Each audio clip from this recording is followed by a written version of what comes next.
Good afternoon, everyone. And I hope you remember we were discussing about gene functions, how to analyze gene functions. In that, we discussed about the important thing about function is about interacting with some other proteins or RNA. And in that case, we learned several techniques about how to figure out if a protein is binding to DNA, or if a protein is binding to we also use DNA's footprinting to find out the exact location where a protein might be binding to DNA. Similarly, we then moved on to finding the protein DNA interactions in vivo, right? Doing in vitro is different and in vivo is different. At one point, if you want to publish your data that protein X is going to interact with DNA Y, you should have demonstrated it in vitro as well as in vivo, right? So showing in vivo is very important because we should know that in the context of life as well as in physiological condition, the interaction of DNA with the protein with the DNA is stable or happening well, and there is a consequence because of it. That is what we should demonstrate. Okay, and then we discussed about yeast one hybrid system. One hybrid we are calling it because we are making a hybrid protein. And what is that hybrid protein? The hybrid protein is, or the goal of one hybrid system to start off with is that to find out if a particular gene is interacting with a particular protein is interacting with DNA or not. The DNA sequence is called as the bait sequence, and the protein is what we are making. We discussed, we have designed and made a translational fusion of that protein with that of activation domain of GAL4, which is a transcriptional factor, and we made a translational fusion. So as a result, we'll get the protein X in combination with the activation domain. So protein X, if it interacts with the bait DNA, we have also designed the reporter DNA. Reporter DNA will get, reporter gene will get expressed if only there is the RNA polymerase and other general transcription factors have arranged here. And that can only happen if there is an activation domain, and the activation domain for that particular one to be brought to this location, it should have some protein factor that is interacting with this. So we made this translational fusion, and that is the hybrid. And we are making one hybrid, so we call it as yeast, and it is based on GAL4 is the yeast-based one, so we call it as yeast one hybrid system, right? So if the protein is protein is interacting with the DNA, the activation domain will recruit the transcriptional machinery, and it will give the galactosidase production, which will convert XGAL into blue color. And that is how we can identify, yes, there is interaction between the said DNA and the the protein of interest. So we will move on to another essay that is called as two hybrid system, yeast two hybrid system. So it is the main goal of it is to identify protein-protein interactions. Until now, we have discussed protein-DNA interactions. Protein-protein interactions are what we are trying to do it. There are several in vitro assays also, but most importantly, I think the best one would be to learn in vivo. The other ones will be almost similar. In this one, we use two hybrids. The hybrid here is two proteins. Say, for example, we have protein Y and protein X, and we want to know if there is interaction between them or not. And we should have a reporter system for it. So we're going to make two hybrids. And as we remember, if you remember the GAL4, we have two domains of GAL4 transcriptional factor. One is the DNA binding domain, and the other one is activation domain, which will activate the transcription wherever it is there. So the binding domain is responsible for interacting with the specific DNA element, and activation domain will allow the transcriptional machinery to form, and then transcription happens. So here we have the goal is to find out whether X and Y are interacting, and we want to use similar genetic setup or reporter system to allow to figure out if the transcription is happening or not. So the idea is something like this.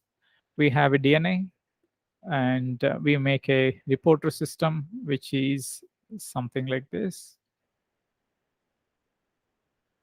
right? The same as we have discussed before. It is beta galactosidase, like Z, simple. And now we are putting the DNA that we are having here is normal DNA. There is no bait sequence. Our goal is not about DNA and protein. It is rather whether protein Y and X are interacting or not. So what we do here is the binding domain here it binds to only specific DNA. And so we are going to put that DNA here, the same thing. But what we are also doing is we are going to make two different hybrids, I said. So we will make two translational fusions like this. One of it will have the protein for Y. Okay, so let me try it again. Yes, it will have the binding domain of GAL4, this one, and we are putting protein Y. So when it produces, it will produce binding domain and protein Y, right? That is one hybrid protein we have. There is another hybrid we are going to make, and that is going to have something like this. We are making another translational fusion to get protein X and with activation domain, this one. And that is going to form a protein, a complex hybrid protein like this. Right? I hope you can understand that there are two hybrids. One of it is Y protein with binding domain of GAL4, and the other one is X with activation domain of GAL4. So this is the reporter gene we have. When can reporter gene form is when there is activation domain here. The only way activation domain can be here is if X, that is already covalently, it's a single polypeptide, right? Because of translational fusions.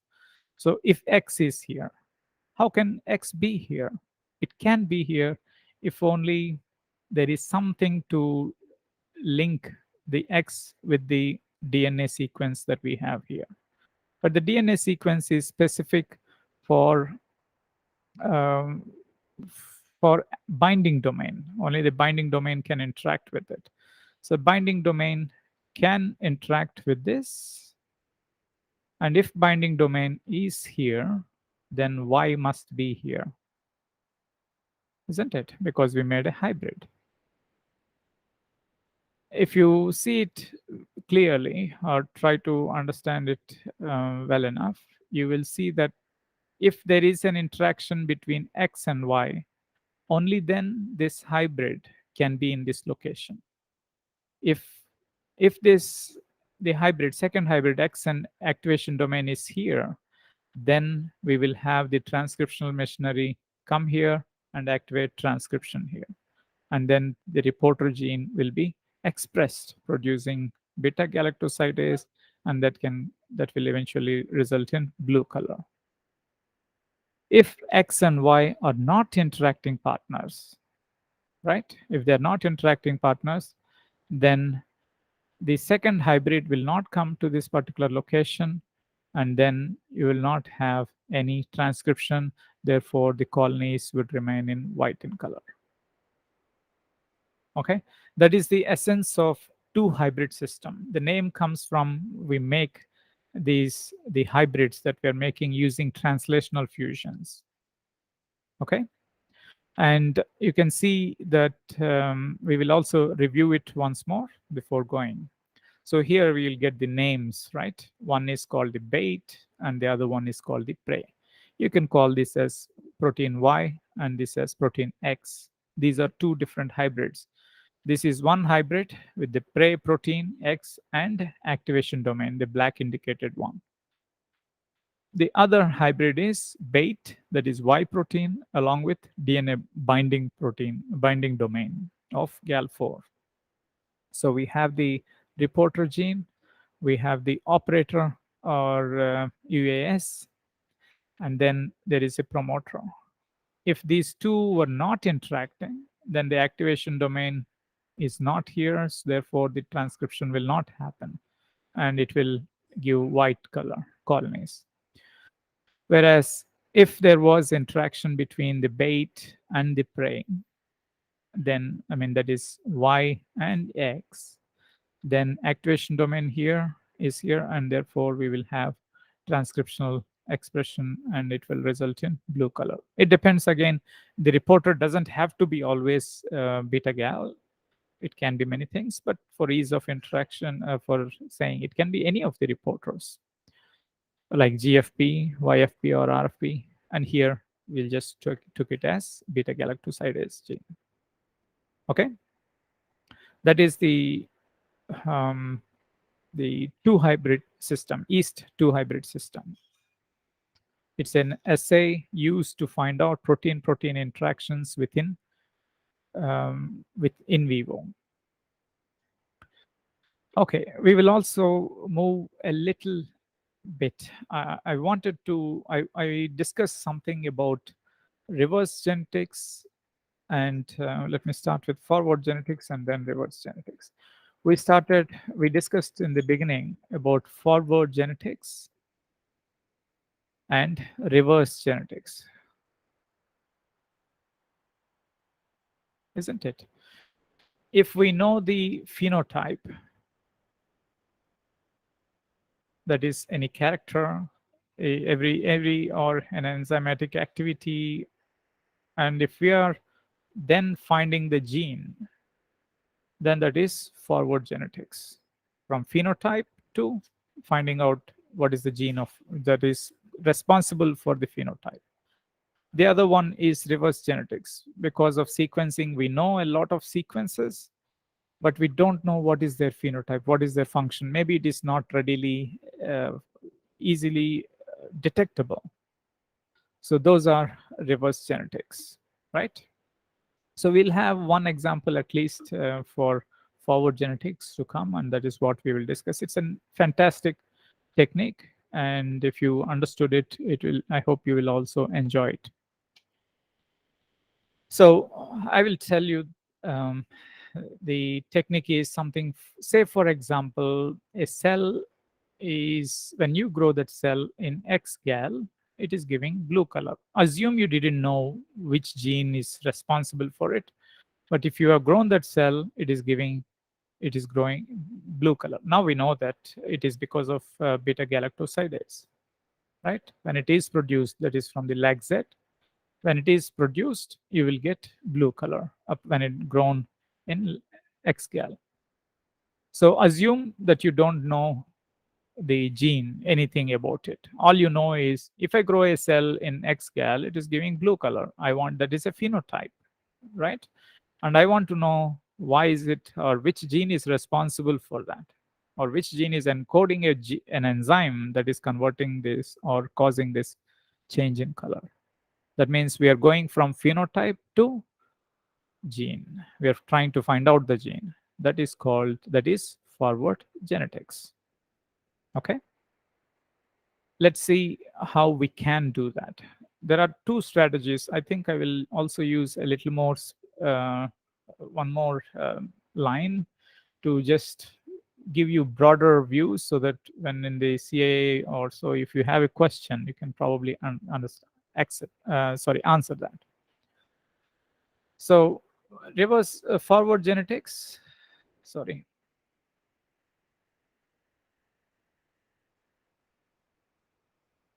Okay, my bad. Forward genetics and reverse genetics. I'll just give you broader way of how to do these, and so you'll get some idea. And let's see. Forward genetics is, or I will just go with reverse genetics to start with. You know the gene, but you don't know the phenotype it causes. So there are two broad strategies that people use. One of it is to clone the gene. I will call it as gene X. I don't know what is the function of it. I'll clone the gene in an expression vector, put it into the cell, and overexpress it. That is overexpression. And then, because of which we might see an exaggerated or very the change when we compare it with a cell that is not overexpressing gene X and a cell that is overexpressing the difference between these two cells will tell you is likely to tell you what the function of that particular gene is. It's not always that it will this strategy will work, but it could work. The second one is trying to say we know the cell, we know the whole genome of it. Somewhere here we have gene X. So the other strategy is by deletion. You delete the gene X.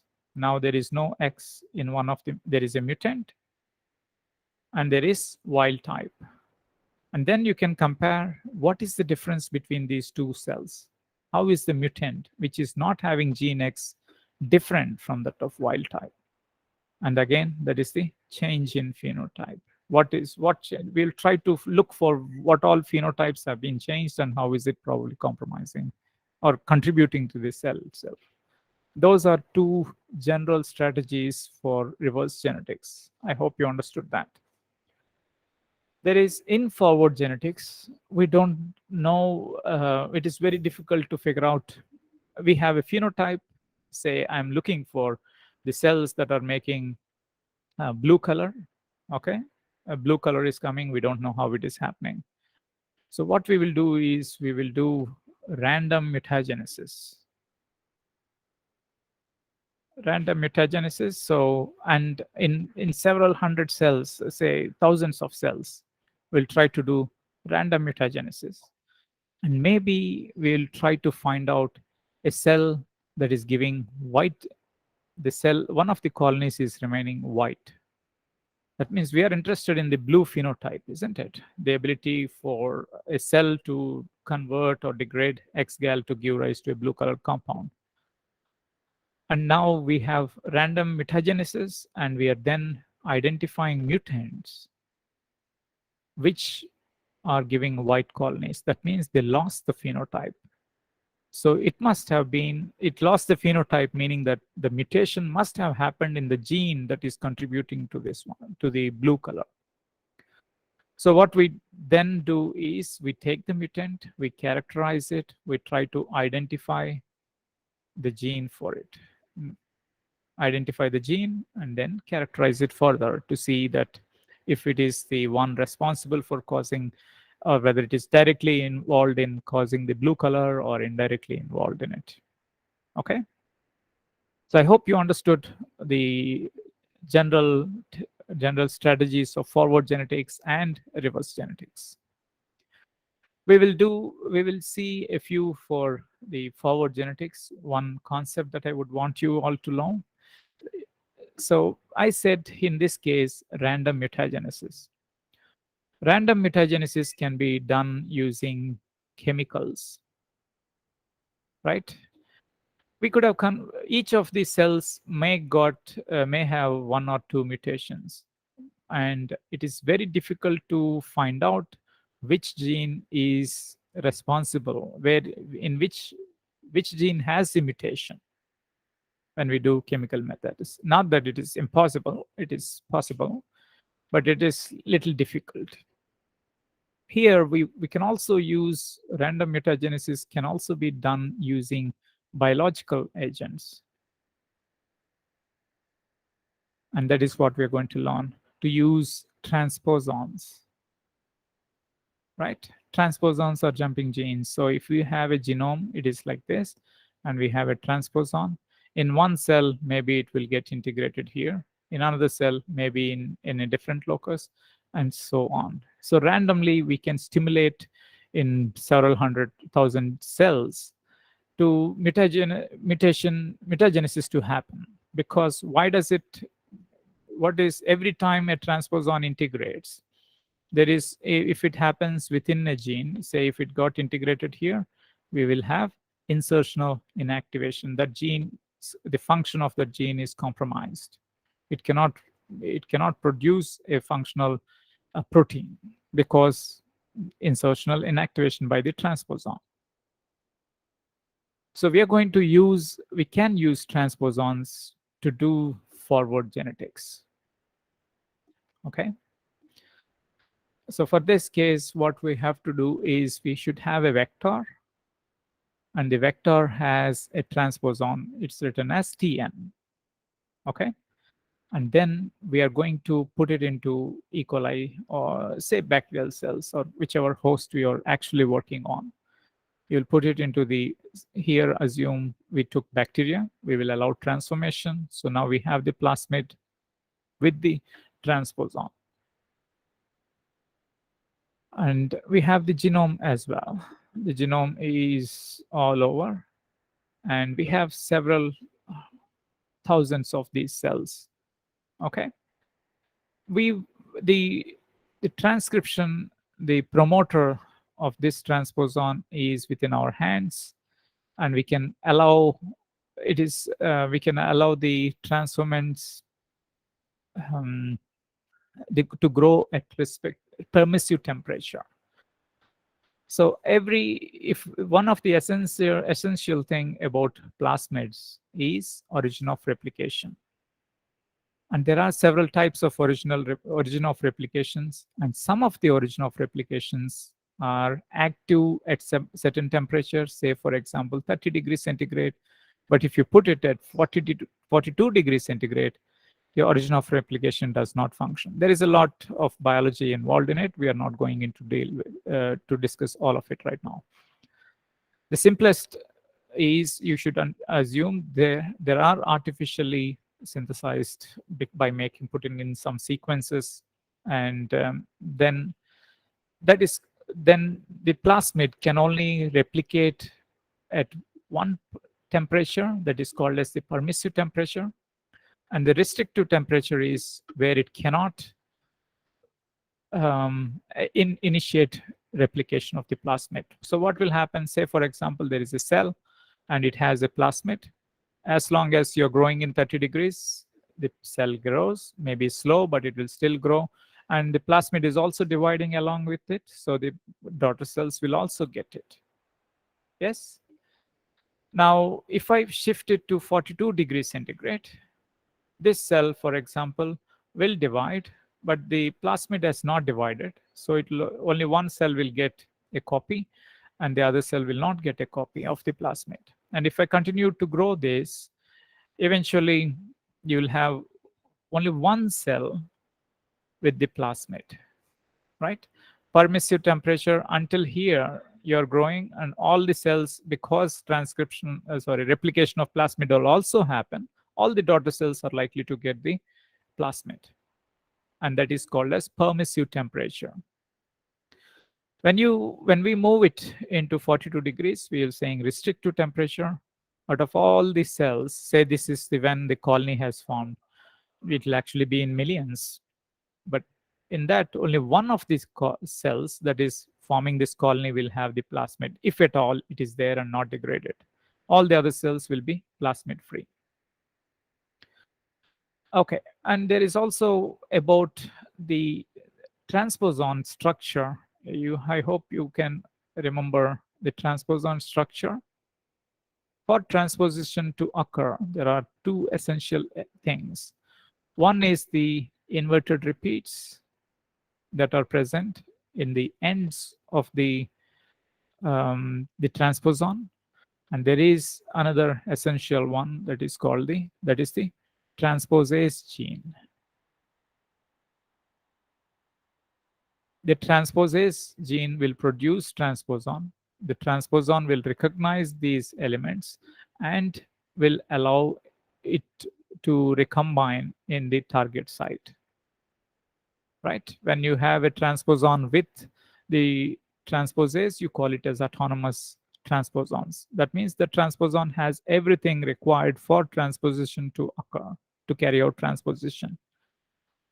So in this plasmid that we have designed, we don't want transposon to keep moving from one place to another place. We only want one transposition to occur in one cell. So what we will do is we will remove the transposon transposase gene from here. We have removed the transposase gene. We have converted it such a way that we have inverted repeats, but there is no transposase. Transposase is expressed from some other location here.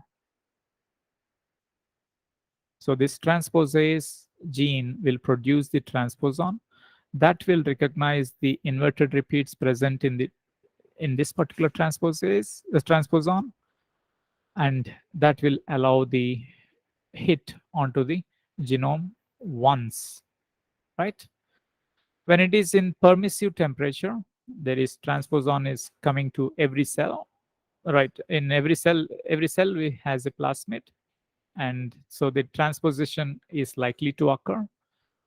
And what we will also do, because we need to select which ones have got integrated, which ones have got the transposon integrated, and which one did not get transposon integrated, we need to have an antibiotic selection.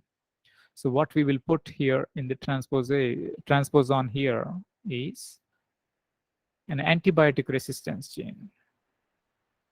Say, for example, ampicillin. We'll just call it as ampicillin resistance gene, beta-lactamase. So we have an antibiotic resistance gene. So let me reconstruct what would happen in that cell. So I have the target DNA. This is the target DNA, and here is the plasmid. The plasmid has the transposon with antibiotic resistance gene. It has a transposase gene here. The transposase gene will produce the transposase enzyme. It will recognize the inverted repeats and will hit onto the, it will allow the jumping, the gene transposition to occur. So now the transposon is on the genome, and this is the ampicillin resistance gene, right? This is what it has happened. This will happen when we are growing it at the permissive temperature, say 30 degrees centigrade. Now what we are doing, we are changing these cells to 42 degrees centigrade. What is happening in 42 degrees centigrade? The plasmid, you can assume it is gone, okay? Curing of, you can also call it as plasmid curing. That means when a bacterial cell loses the plasmid, you call it as curing. So now what we are left with is cells that do not have, that have the transposon with ampicillin resistance gene.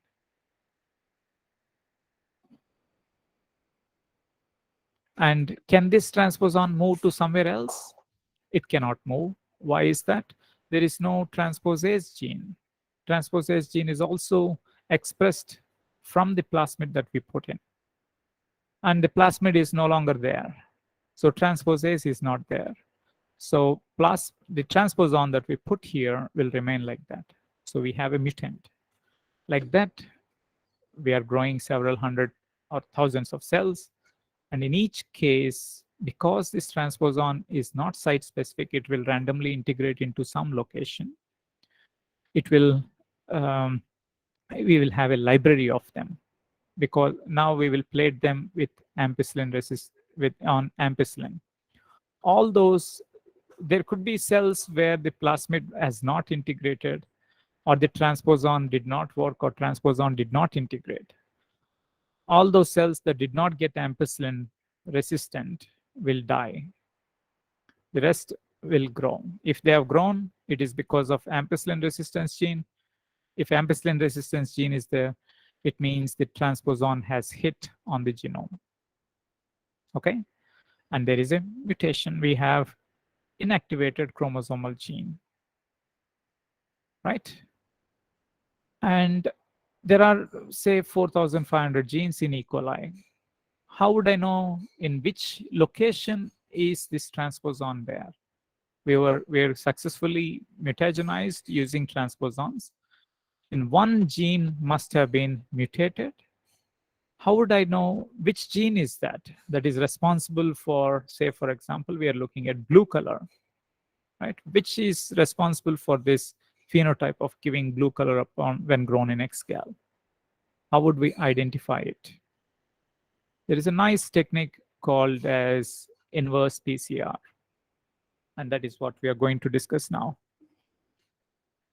So transposon, let me just give you a little bit of idea. This is the genome that is here, and there are several genes, right? All over these are genes, and my problem is I have to identify, like I showed in the previous slide, that I need to identify in which case is the transposition occurred. This is where transposition occurred.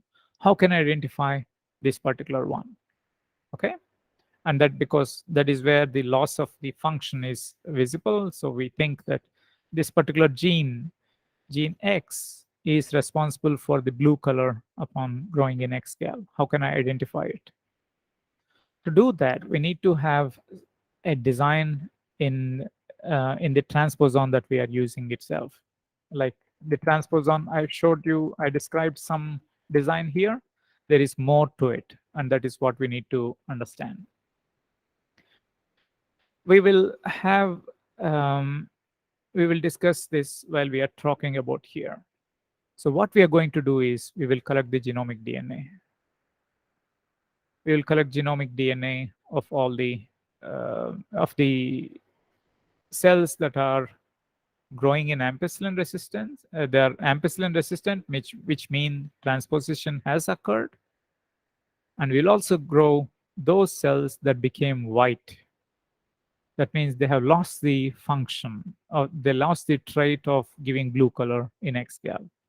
So we are taking this mutant, right? So the assumption is the gene has been insertionally inactivated. So I need to identify that. So we took the genomic DNA from those white colonies, and then we cut it with a restriction enzyme. And when we cut the restriction with the restriction enzyme, this is our transposon, okay? The one that I have drawn is the transposon, and whichever restriction enzyme we are using, say BAMH1, I can use, provided there is no BAMH1 site here within the transposon. So if there is no BAMH1 site, I would have used BAMH1 here. If there is no EcoR1, I could use EcoR1 as well, right? Any restriction endonuclease you can take, but it should not have an internal cut within the transposon. There is a purpose needed for it. So the restriction endonuclease will cut in different locations, but not within the within the transposon, because we have chosen the restriction endonuclease which does not have a cut site within the transposon. Okay, and now we are going to do ligation, intramolecular ligation. When we perform ligation, say for example, this molecule can form like this one also can form, this one also can form with the transpose Ace gene, okay? It is the transposon, okay? And these will also form like that, yes? And now we can do, this is the circularized, the products have circularized. Now I can do something different. I can cut, because I know the complete sequence of the transposon. I can use a transpose Ace gene, sorry, a restriction endonuclease that cuts the transposon here. Okay, what will happen if I linearize it? It would be something like this. right? This is the transposon sequence. Here we have the gene sequence here and here, right? I will again repeat this so that you will be able to understand it better. Because I also know the sequence of the primers, so sequence of the transposon, I could design primers and then perform PCR, and I can go for sequencing. And then I would know which the gene that has been hit. Okay, I can figure out what is gene X and the relationship with giving the phenotype of blue color. Okay, let me try again in case if you have any confusion. And there, if we keep on going, we can go into adding more and more details. I don't want to leave it too superficial, but at the same time, it will become too complex if I go into all the details. Should I choose 6 base cutter or 4 base cutter? What should I choose here? Anybody has any answer for it?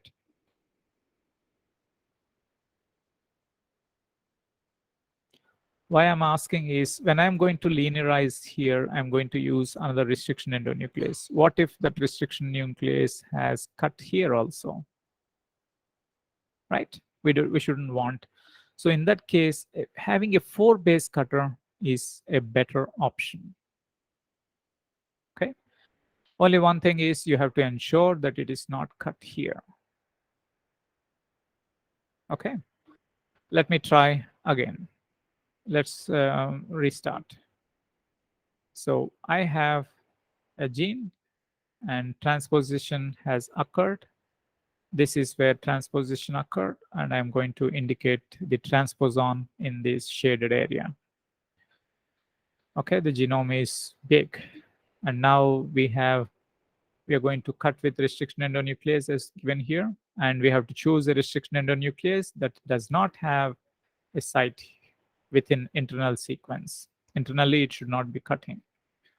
And after that, we are going to make intramolecular ligation. That means this is going to form one circle, this is another, and here is another circle.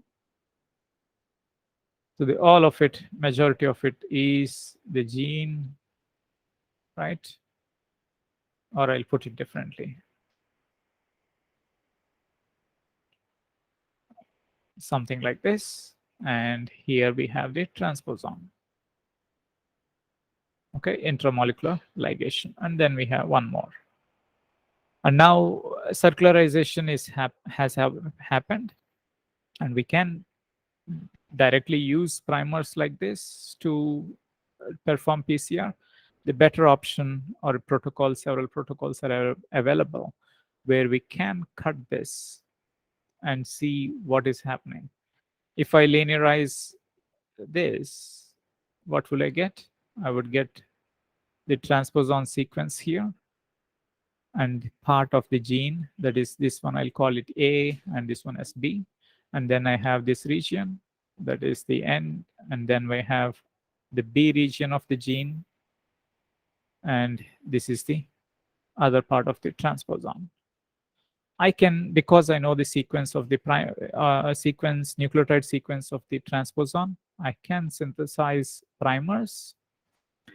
These fragments do not have the transposon sequence, so they will not give any product when we perform PCR. Because we are using transposon specific primers, only this region would get activated. So this is A, B, right? Previously, you had A and B here. The original gene would have been something like this. A and B. The continuously, just to represent, this is where the transposon is hit. We have the transposon here. Why is it called as inverse PCR is what we are looking at.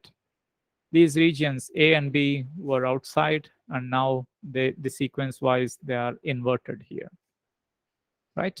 That is why we call it as inverse PCR. Once you get the product, one can go for sequencing. Yes, I hope you understood this. If you have any questions, I can discuss once again. Anyone has a question?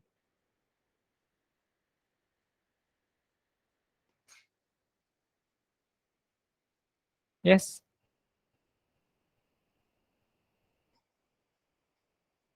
Okay, you can always get back to me if you have any questions.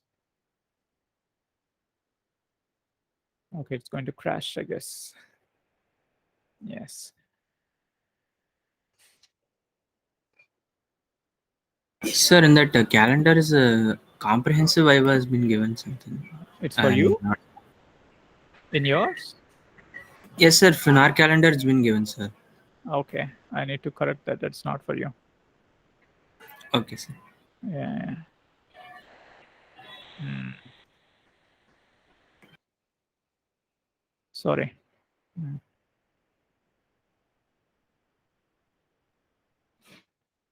Yes, it's not yours.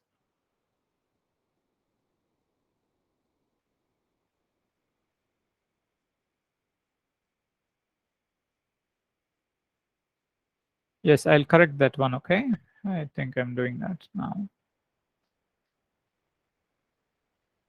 Yes, sir.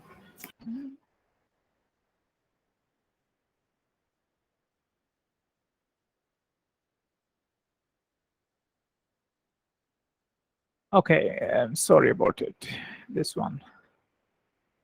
So what were we discussing? Any questions you have in the meantime? If you tell, I will try to see if it's... Okay, I hope you understood it. And if you didn't, if you need any more clarifications, you can always come back and ask. Okay. For now, I'll move a little bit further. I'll use 10 minutes. We know about Western blotting, right? What is the idea of Western blotting, or why do we use it? We want to identify if a particular sample has a gene or protein of interest or not, right? This is Western blotting is about one protein at a time, because we are going to use antibodies, primary antibodies, secondary antibodies, primary antibodies against one particular protein. That means we can only know about one particular protein in this case. What if we want to do? We learned about genome-wide, or the whole system, gene library or genomic arrays. We have learned about transcriptomics and genomics. We didn't discuss much about the proteomics part of it. So I would want to discuss a little bit of it as well. If I didn't mention before, I will tell you this. The first 1 to 6 or 7 chapters of biochemistry book, you can take any of the biochemistry, Strayer, Leninger, or so.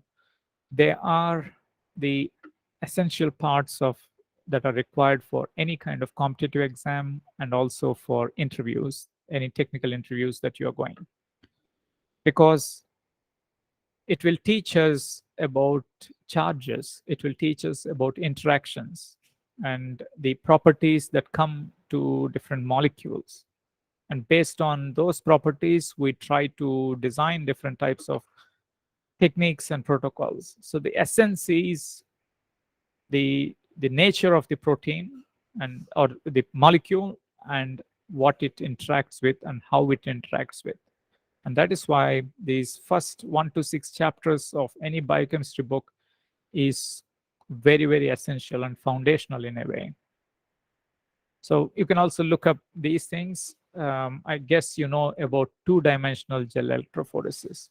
We call it two-dimensional because one dimension we could be doing it at using charge, separation based on charge, and the second dimension could be using a molecular size. Right? We can perform those, and based on that, we can take all the proteins, and when we separate, say in this case, when we separate SDS page, in this particular band, for example, in this particular band, you may have two different proteins.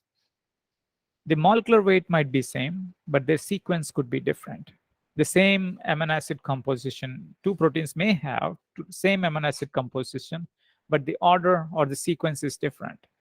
When the sequence is different, then they are different proteins, right? They're not the same proteins. If you want to call two proteins are same, they should have the same number of amino acids, and the second one is they should have the same sequence of amino acids. That makes it, those are the two things important. When we do electrophoresis like in Western blotting, um, we cannot determine if a band is composed of one protein or two proteins, two different proteins. So here, in that case, if we try to separate them using charge on one dimension and molecular size in another dimension, it's very unlikely that two proteins will have same charge as well as same molecular weight, right? It's very highly improbable. So that is what this technique is about. That's why to use two parameters based on which the mobility would be different to create those conditions and then separate the proteins. So we would have taken the total protein of a cell, and then we would place it and perform isoelectric focusing. So we have some low pH to high pH, and then we would allow the proteins to move. So there is also isoelectric point, you might be knowing it, PI, where the protein, every protein, when it reaches that particular pH, it is kind of net zero charge. It's not that there are no charges. There could be charges. It might have two plus charges and two minus charges in a way. That then it is net zero because we are talking about a protein, not just an amino acid. If it is amino acid, it's much more clearer. But proteins, they can be different. And the net charge is zero. So if there is net charge is zero, then in that particular pH, the protein is neither attracted by the negative electrode nor the positive electrode when when there is net charge is zero, right? So every protein has an isoelectric point. So what we are going to do is, in practically, you can get strips of these kinds of strips with different ranges of the pH. You can ask for pH 3 to pH 9 or so, and it depends on your need. And then you will place your sample here and run the electrophoresis and the pH. When they reach the pH, one protein may stop here, one protein may stop here, and they will not move any further because they become zero at that point. So when we do these things, these proteins now are separated based on their charge. That is the first dimension. First dimension for the electrophoretic separation. And then we perform STS page. Sodium didecyl sulfate, it is a detergent, and it will bind to the proteins every one molecule for every two peptide bonds or so. And the protein may have some positive amino acids, some negative, and some positive, some neutral, and so on. But when STS is attached, it gives it a huge amount of negative charge to the protein. So whatever positive charge, even if they are there, they will be overridden by the charge of the STS that is being given to the protein. So the protein is no longer moving based on its charge. All that would matter is its size. If it is very big, it will travel slow. If it is very small, it will travel faster. So that is the second dimension. The second dimension is the size. And size can be played upon using the concentration of page polyacrylamide gel that is being used. A concentration of that will determine how fast something moves. So there are different ranges, 16%, 5, 10, different people based on their need and the protein information they already have, they will try to do. And so here in this case, they might use something that is good for resolution. Usually when we are doing for a particular species, we would try many different things before we have optimized or found out one particular percentage is working best or giving the best resolution. When you say resolution, we want these bands to be separate and distinct and not too cluttered. This is theoretical. They are very clean and separated, but a typical one would not look exactly like this. And now I can do many things with this. So I have separated and we have several spots, each indicating one particular protein. Okay. So that is how we perform two-dimensional gel electrophoresis, protein 1. So here is the essence. I'll stop with this one. We take the sample. We have extracted the protein from it, and we perform 2D gel. This is how it would actually look like. The 2D gel, this picture is a real one, that it will look something fuzzy like this with several bands. Some of them are more present in more analysis, more concentration. Some proteins are very faint, these, which means they are less in concentration. And we can also compare two different gels, two different samples. Here we are just taking one protein sample. We could have taken two different protein samples. One could be labeled with something, another could be labeled with another one.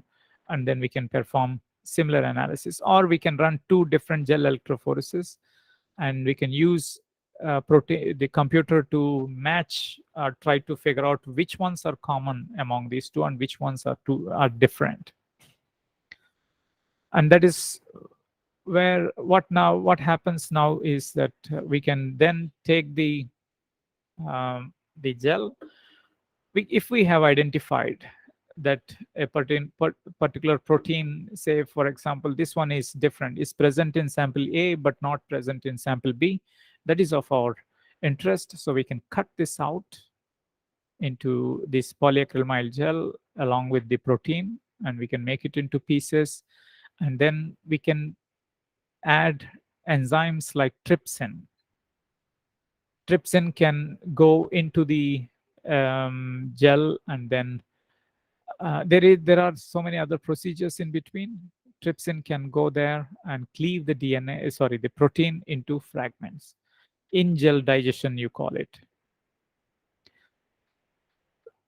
Sorry, the trypsin would have made it into several fragments like this, and now we take those fragments and perform mass spectrometry.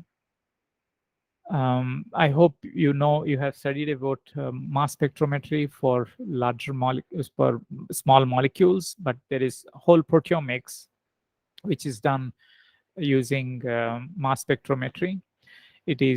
There are two MALDI you might have heard: matrix assisted laser desorption ionization and electron spray ionization. There are two ways of how you can make them charged. And then there are analyzers. Analyzers are time of flight, and you can also have quadrupole analyzers.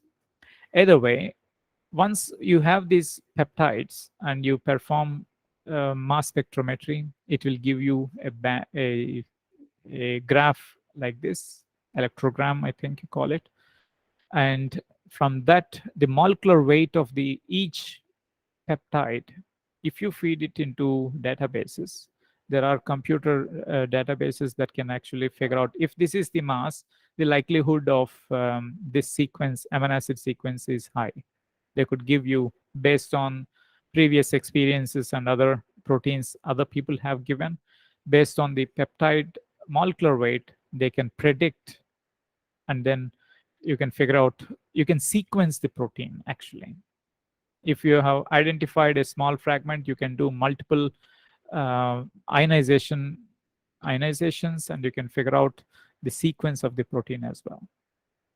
So what we are knowing out of this is that what we have is sample, and using that sample we are able to figure out, not here we are only figuring out one protein at a time, but we could have cut out many different proteins from here and performed one after one. We could have performed spectrometry and we could have identified all the proteins that are present in sample A but not present in sample B. Okay, that is how proteomics is done. The essence of proteomics is that. Okay, I thought I will include this also because we learned about microarray for DNA, for genes. We also have read about for transcriptomics, and this is about for proteomics. I will stop the recording and I have a bit of a small announcement.